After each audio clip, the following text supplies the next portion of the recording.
Nadia Montenegro here. Welcome to Season 5.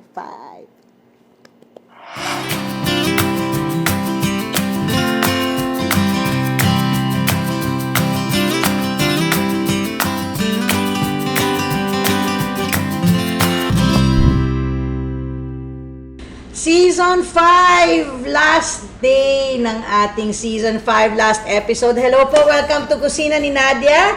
And of course, we always end it with a sweet note. Kaya ito na naman, isa sa mga most requested ninyong dessert. We stick to the Pinoy style of cooking, no? Ito po ang ating ginataang bilo-bilo.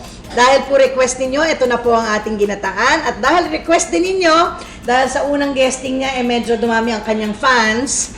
At feel na feel din po niya na talagang hinahanap niyo po siya. At grateful naman din po ako na talagang minahal niyo ang aking walang iba kundi ang pinakamaganda. Ang aking ina, Rosalinda Montenegro. Ikaw lang may palakpakan. Good afternoon, everybody. Yes, ito. I'm here again. Yes, ito na naman siya. Si Ola. Hola, Si Dora. Dora. May hapon sa inyong tanan din na sa Bisaya. Ayan, ayan. Anyway, ma, ginataan. Ginataan, halo-halo. Kung sa Bisaya, it's called dinuldog. Oh. Because ginaganon mo. Dinuldog. Oo. So, it's ginataan, halo-halo. Kasi you have different kinds of ingredients. You have the sago, you have the bilo-bilo, you have the banana, you have kamote, gabi. Sometimes if it's in season, we can have the ube. Pero wala yes. Yes, so ito may sago, brown sugar, gata, no? Gata. Dalawang piga. Yung unang katas na talagang piniga, andito na po siya. Pinakukuluan po natin. Siguro mga 3 hanggang 4 na tasa. And then the second na piga, di ba, pinipiga natin ulit yung coconut. In case lang kakailanganin natin at sumobrang kapal ang ating sabaw. Bilo-bilo, kamote, gabi, sago, and brown sugar. Yes. And of course, we have our vanilla flavoring, no? Ayan. So, I will start now. Ano ang pinaka matigas at matagal maluto? I think we will start with the kamote muna. Okay, kamote And muna. gabi. Together na sila. Oo.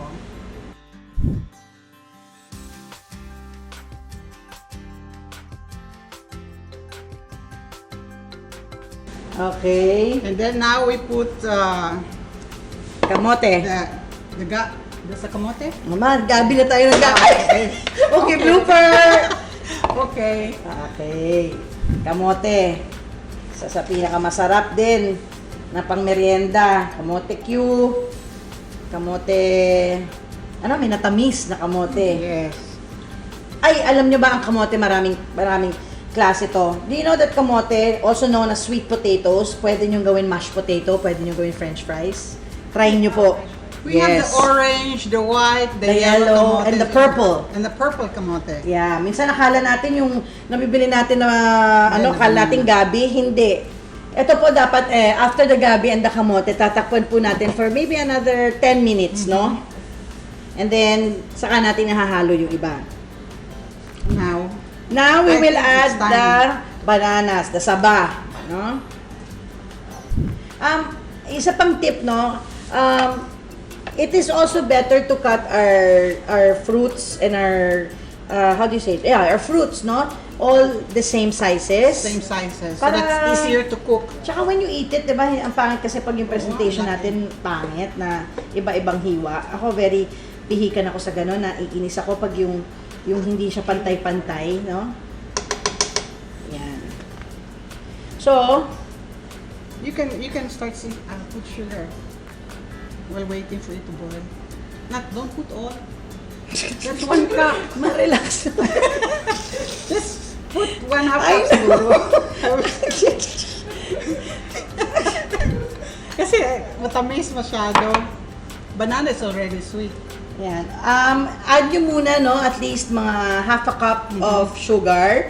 And then later on, if you want it sweeter, then add a little more, no? Pero wag naman agad-agad kasi hindi nyo na mapangit na pagka yung dadadagan nyo pa ng tubig ang ginataan natin kasi iba talaga yung pag yung unang pigalang ng gata ang nagagamit natin. When it becomes too thick, you have no choice pero to add more coconut milk.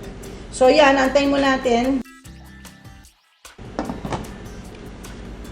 Okay, ngayon kumukulo na siya. Before we add the sago, no, and the bilo-bilo, tikman lang natin yung sweetness kasi after natin ilagay, huwag na tayo maghalo-halo. Ako okay na siya pero it needs a little more, no? Okay, ma? Yeah. We'll put first the vanilla. Yeah, okay. Yan. The vanilla is just used to for the aroma. Yeah. So it smells good. Yun nga, some use langka, some use almonds, pero pareho hindi ko siya type. Yan, so we'll add the bilo-bilo. Lalo na itong bilo-bilo, no, well, ano kasi to, dapat pare-parehong size halos, no, kasi mabilis lang maluto to. Yeah, we Siguro make it mga- smaller so that it's easier to cook. Tsaka malalaman yung pagluto na yan, pag nasa taas na siya, yung nagpa-float na siya, ibig sabihin, na-absorb na pati yung gitna ng bilo-bilo. And then, we will add our Sago. sago. Siguro half cup, 1 cup. Hindi, 1.5. Favorite, lahat na. Lahat na natin, paborito ko rin yan eh. Oo. Di ba nung bata ako, lalo na, iniisa-isa ko yan, pinipili ko talaga saba, sago, bilo-bilo, yun lang. Kung pwedeng gumawa ko ng ginataan ng ganun lang. So again, I will add a little, no, kasi medyo kulang siya ng konti sa akin. So, another 3 tablespoons. So give it, siguro, Another 10 minutes. yeah, kasi yung ating bilo-bilo, intay natin na mag-ano na siya, mag-float. Yan. Anong terno ng ginataan bilo-bilo, ma? Toron. Turon, saging. Yeah. Yeah. If you have extra bilo-bilo, like what I said kanina, you can make palitaw. Palitaw. That is rice flour. Rice flour. Giniling. na rice. Yan din yung ginagamit sa pampakapal ng kare-kare, di ba? How do you make it into bilo-bilo? This is also powder. water. You put water lang. And then just mix it like that. You Yes. knead it until it becomes a ball. And some people also, they set aside coconut milk, no? Kasi pag sinaserve mo na to, pwede mo pang haluan ng maraming coconut milk. Pure coconut milk. You know, to make the ginataan, the best is to use the fresh coconut, no? Pero kung wala talaga, you use the coconut in can. Yeah. The last... Pero ang pinakamagandang coconut, ito, yan. Yan. Pero I suggest before you buy the one in powder, look muna for the fresh coconut or the coconut in can. Kasi yung powder, medyo mahirap yan eh. Kasi lasaw na yan. Pero again, sabi ko nga, the best way to cook is when everything is fresh. Yan That's talagang true. pinakamaganda. Don't forget to always cook with your heart. Sus, Ayaw kalimti na magluto, sige. Imong Sa my heart. sa my heart. Bisaya man gid ay Corazon. Imong selyaot sa heart. yayaon say heart. Kasing-kasing. Really? Yes, kasing-kasing. Di ba kaso Is yun? Heart. Hindi. Kasing-kasing is heart in Bisaya. Ayaw kalimti na siging magluto na Gamit imong kasing-kasing. gamit ang imong kasing-kasing. Nunca olvide de cocinar usando su corazón.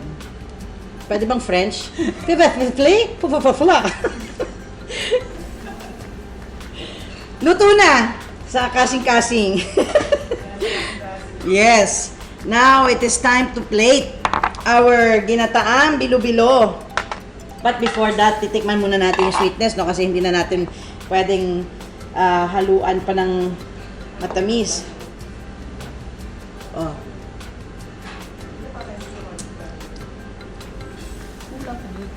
Ay naku, sweet tooth kasi. Kulang pa din. Kulang pa jutay. All na. O ngayon, all na. Kanina nagpapanik Kasi siya. coconut milk eh. O, all na daw. So, total of 2 cups of, 1 cup of 1 cup of brown sugar. 2-3 cups of Okay. coconut milk. Mama, how much is the budget of our ginataan? So all in all, it's like 210 pesos for at least 8 to 10 people. Yeah, at least 10 people. Yeah, ito. So, let us try our ginataan. Bilo-bilo. Halo-halo.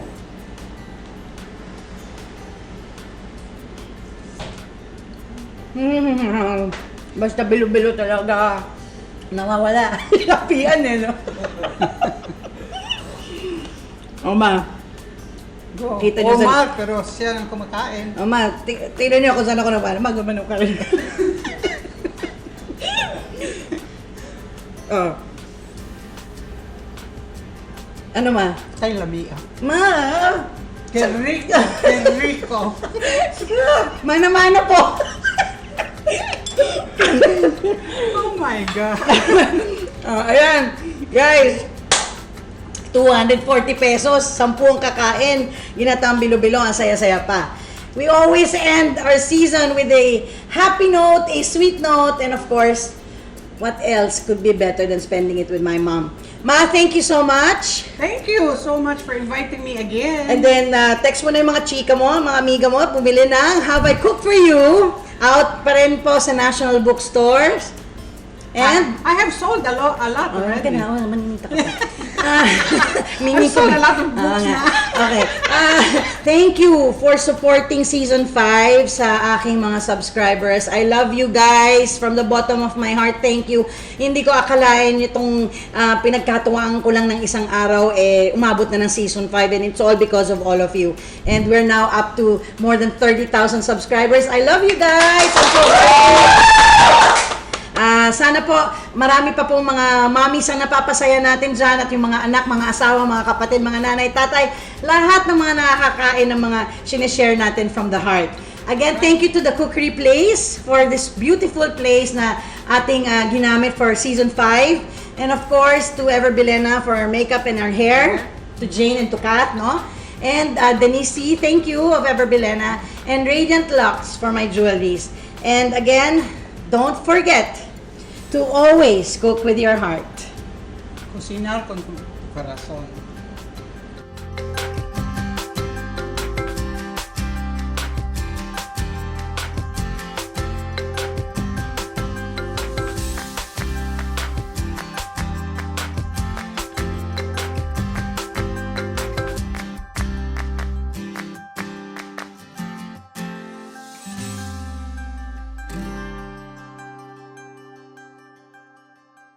Thank you for watching Kusina ni Nadia. Don't forget to like, share, comment, and subscribe.